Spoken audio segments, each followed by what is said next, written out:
Good morning, everybody. Welcome to the Dinah Morningside Rotary Club meeting. So good to see everybody. Great to see the room filling up here, and just thank you so much for coming. I'm Margaret Johnson, president of the club, and it's really been fun to put a lot of these presentations together. We have a great show for you today. Just sit back and watch. Sorry, it was a little loud. Okay, do we have it? Okay. Oh, I see. I don't see it on my screen, but that's okay. All right, so welcome everybody. All right, so Jim Bazal is coming up. He's going to be stealing the show for a while. So Jim, take it away. I believe we have Dracula in the room. He goes by many different names: Vampire, the Count, Count Dracula, Vlad the Impaler, or Dracul. He is not a stranger to you, but his resemblance to the Rotary District's polio eradication chair, Tim Mulcrone, is completely coincidental. Dracula and other representations of evil cherish the Halloween season. He is with us today and welcomes the opportunity to share with you the story of another evil we know as polio. Please welcome Dracula.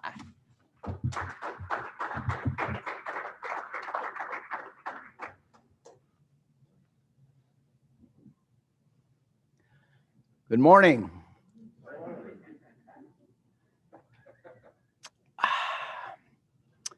Thank you for having this for me.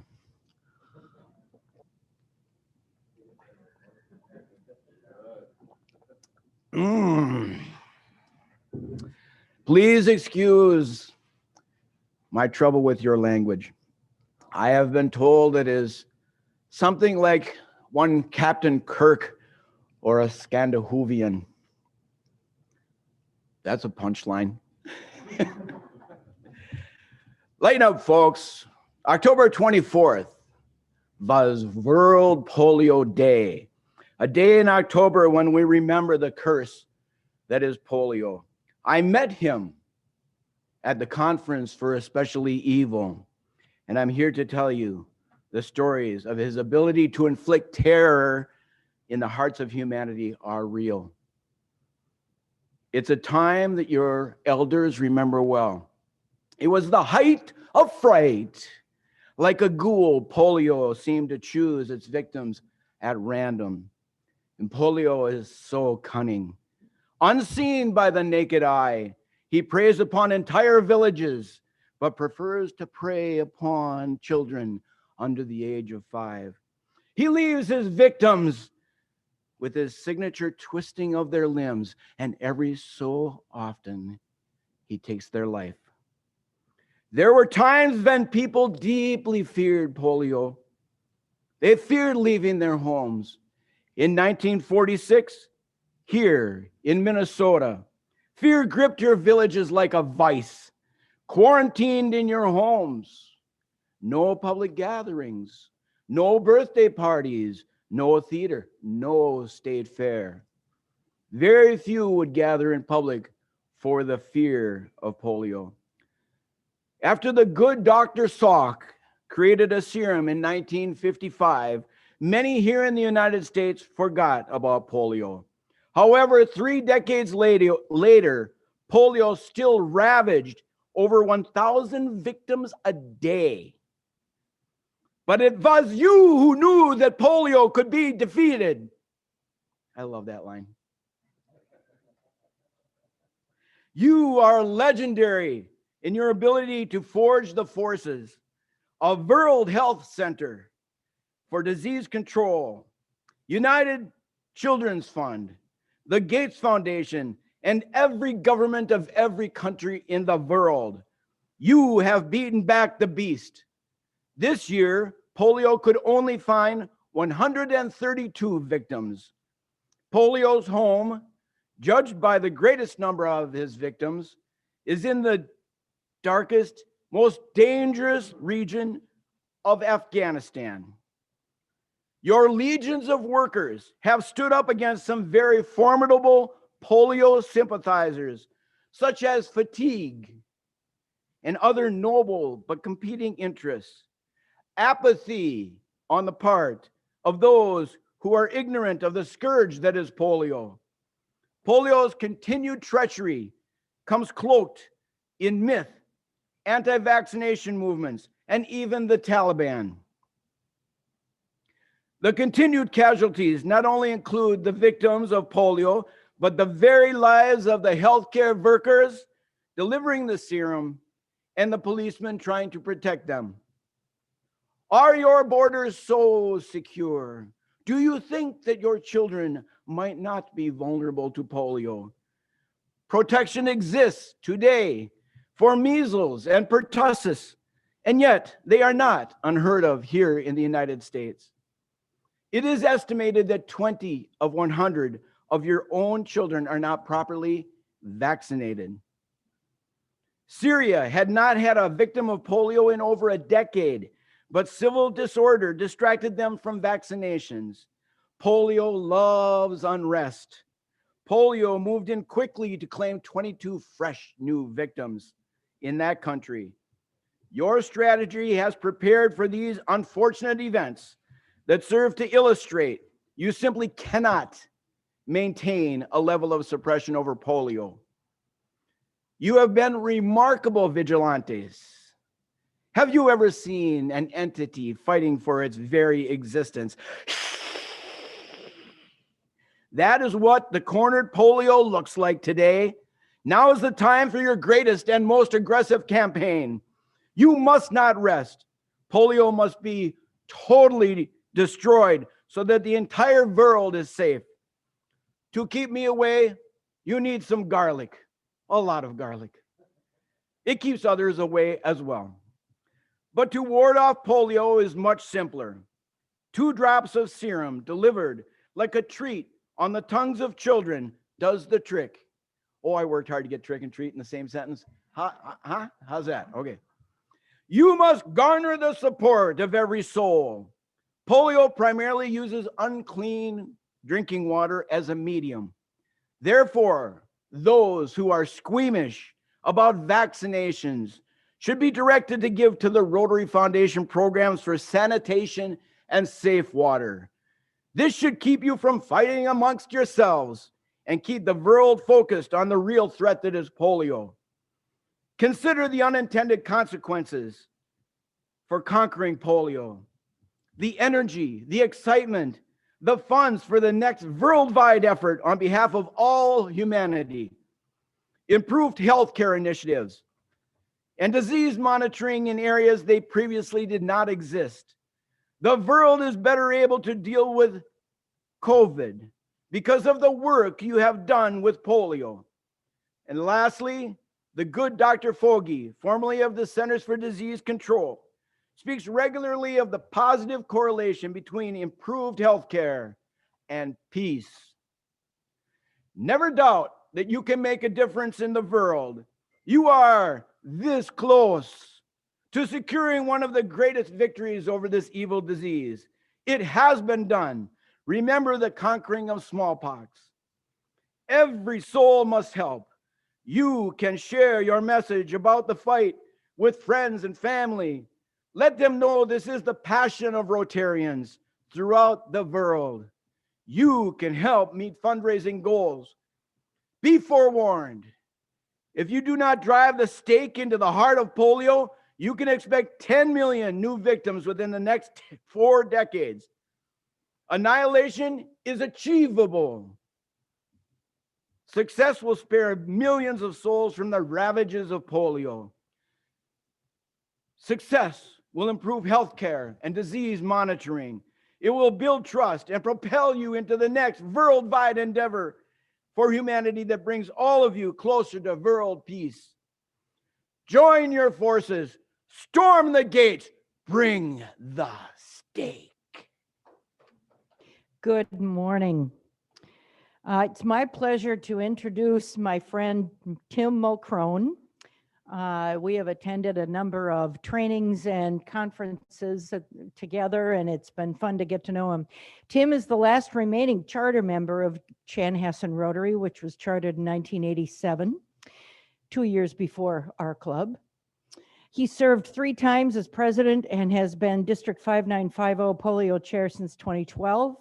Always has the latest info on Rotary's fight against polio.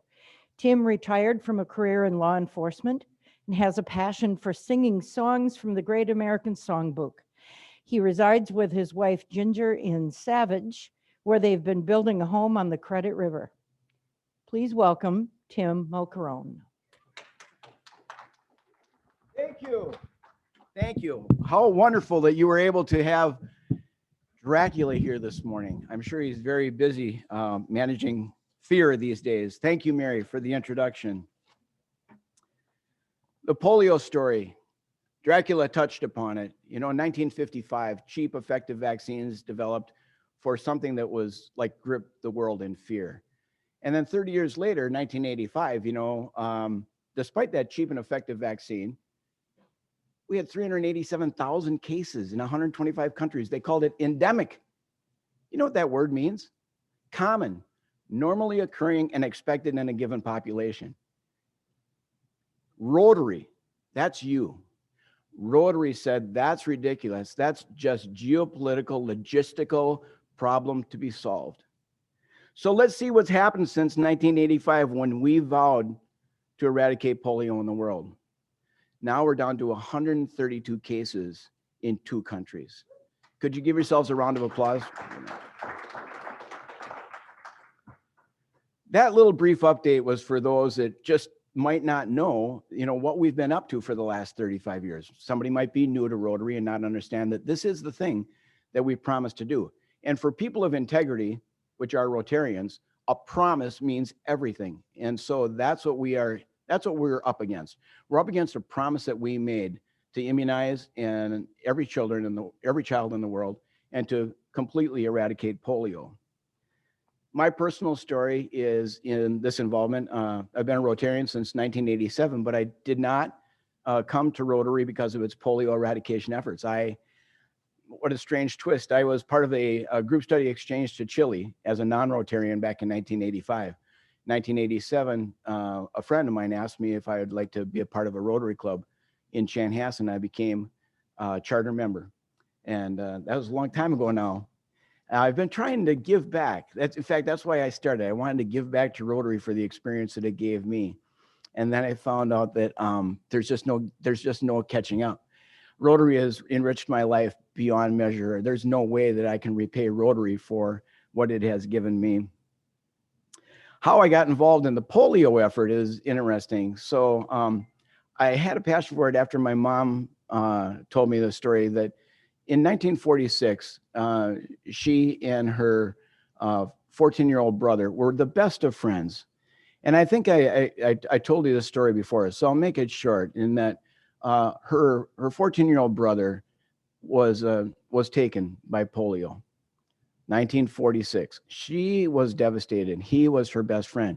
When she grew to be a woman and married and had her first child, she named him in memory of her brother. That's me, Tim. So who would want to take on whatever makes your mama cry? We had some, I want to bring you some updates, some current stuff. The story, of our fight is long, but there's always new stuff that I'm happy to report to you. It's remarkable that Nigeria went polio free recently.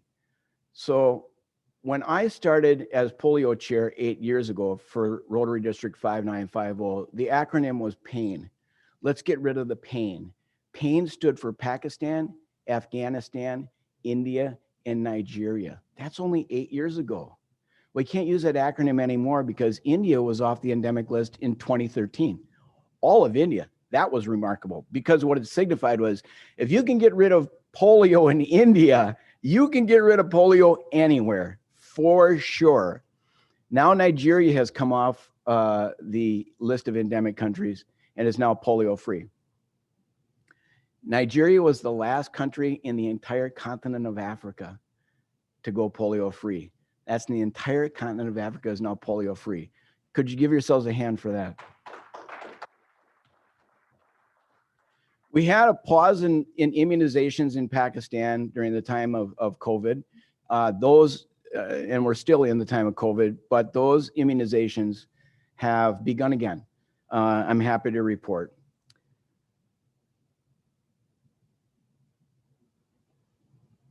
Dr. Tunji Funsho of Nigeria was named one of Time Magazine's top 100 most influential people in the world.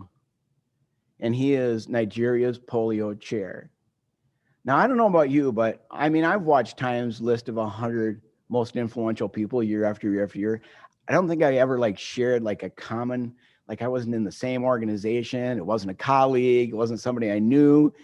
But Dr. Tunji Funsho is somebody that's a colleague of yours that is now on the list of 2020 100 most influential people in the world for his work in getting Nigeria to be polio free, and therefore all of Africa to be polio free. I'm very proud of him and proud of Rotary, and I like that. I like the fact that you're the catalyst. Rotary is the catalyst. Catalysts get things done. They don't always get the acknowledgement for getting it done, but they're the ones that bring everything together. You know, we dragged World Health Organization into this. It was us. It was us that said, it's possible, it's doable. World Health Organization wasn't so sure. And then Centers for Disease Control and UNICEF and the Bill and Melinda Gates Foundation. And then, by the way, every government of every country in the world. Sometimes Bill Gates, or he's really good actually about acknowledging Rotary, but Bill Gates will get credit. World Health Organization gets credit. But without the catalyst of Rotary, I'm pretty certain it would not have happened. World Polio Day was last Saturday. We had a phenomenal, successful event. The way it came about was that I was a month earlier, so about September 29th, I was sipping on a cocktail, my first one at home, and I got a message from Julie Grape at the district, and she said, we got to get something going for World Polio Day. And I was, and Tom Gump, our district governor, had mentioned something a week earlier, like he wanted to do something. And this is despite the fact that the International had events going all day long online, the Rotary International. I'm like, oh boy. So I just penned this message. And I says, well, okay, here's what we're going to do. We're going to do a Zoom hybrid scavenger hunt. And I laid it out. And here's the odd thing. In my life, nobody says, Tim, that's a great idea. That has not happened in my life. And all of a sudden it just took off. And so we did this. I played online host, went between 9 a.m. and 10 a.m. There was a master's of ceremonies, John Crudelli. I had producers around me that were bringing in video and pictures as I was talking. The teams of two were out there on their Zoom trying to get 10 different items loosely related to polio. Like they had to go get a picture of like them and eye drops to signify, you know, just in remembrance of the 2 drops on the tongue of the polio serum, for instance, that, or a picture of them up against a handicap sign that said, not from polio, thanks Rotary. So those were like the kind of the scavenger items that they had to go and do. The first winners came in at 6 minutes, a team from Apple Valley. But it was just great. It was a wonderful and exciting time, and they want to do it again. So maybe next year we will do something like that again. Lastly, I want to talk to you about relevance. I want to talk to you about your relevance today. I think Rotarians who want to make a difference in the world might struggle or think about what is their relevance today.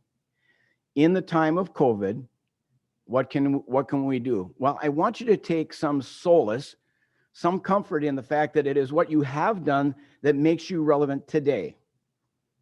It's what you have done that makes you relevant today. And I want you to focus on this because it means what you do today is going to be relevant in the future with related to polio and the Rotary Foundation. So did you know that when we went out and did polio immunizations throughout the world, we created health infrastructure that in places that never existed before? They didn't have health infrastructure, but the health infrastructures that we created lived on beyond our initial vaccination programs. And so those initiatives now are key to disease monitoring, including COVID. So what you've built up over the last 35 years is now relevant in the fight against COVID. I think that that's impressive. You didn't know you were that relevant. What you have done in the past was that effective. The second thing I want you to know is that when you give to the Rotary Foundation, I bet you wonder about those dollars. The Rotary Foundation, you know, when you give to annual programs, it goes to the international and is held for 3 years. At the end of 3 years, 50% comes back to the district. That money then becomes known as DDF, District Designated Funds. And those funds are what the district uses to match grants. So if you come up with some money and you apply for a district grant, that's where it comes from, DDF. All right, so let's back it up. 4 years ago, many of you gave to the Rotary Foundation. The money came back last year, right? 50% came back last year. We happen to have $100,000 left in the kitty at the end of last fiscal year. Guess what? It went to COVID relief. 25,000 went to Rotary International's Disaster Relief Fund, and then $75,000 went to a first line, like the first line COVID fighters in hospitals in Italy. So that's relevance. What you did 4 years ago became irrelevant in the time of COVID. So I'm going to leave you with that. I want you to feel good about who you are and why it's important to be a Rotarian, and that the things that you do today will make a difference in the future. Thank you very much. What about those anti-vaxxers? How do you handle that? Tim Mulcrone, how do you handle that? Well, I got a story for you. I've been president of my club, Chanhassen, 3 times. The second time I was president was before I was polio chair. And I didn't know a lot about polio at the time. A member in the club in November, when we were doing a lot of our Rotary Foundation push and I was doing my role as president, one of the members came up to me and said, you know, I don't think we should be involved in this polio stuff. I'm like, what? You know, I come out of a background in law enforcement, so I'm not afraid to step into a fight right in the middle. And she didn't just say this to me. She said it to the entire club in an email blast. I was fuming. And I climbed the learning curve and learned everything I could learn about polio. And then I went at her. And we fought a very public battle. Now, here's the question. At the end of that battle, did I convince her? No, I did not. And she left Rotary. I lost on 2 accounts because we treasure membership and the many different ways in which people come to Rotary. I had to figure out how to do this better. I was with a friend of mine who's a much better manager of people than I am. And I asked him, I says, if I'm going to be polio chair, I gotta learn how to do this better. And he says, you know, Tim, you have to figure out how to bring them along for the greater good of Rotary. I'm like, wow. And I thought, I'm a slow thinker, so it took me 3 weeks to come up with this one, but I do want to share it with you. When you understand more about polio, that's when you can say to an anti-vaxxer, you get into those discussions, you can say, you know, we can talk about the science all day long, and we likely won't convince each other one way or the other. And I doubt that we're going to turn the Queen Mary Rotary around on this one. But as an anti-vaxxer, you can give to the Rotary Foundation's fund for safe water and sanitation. Your money won't be going towards immunizations, but because polio and many other diseases are spread by unclean water, you and I will be fighting the fight together against polio and not against each other. I want to leave you with that bit of ammunition. All right. Thank you very much.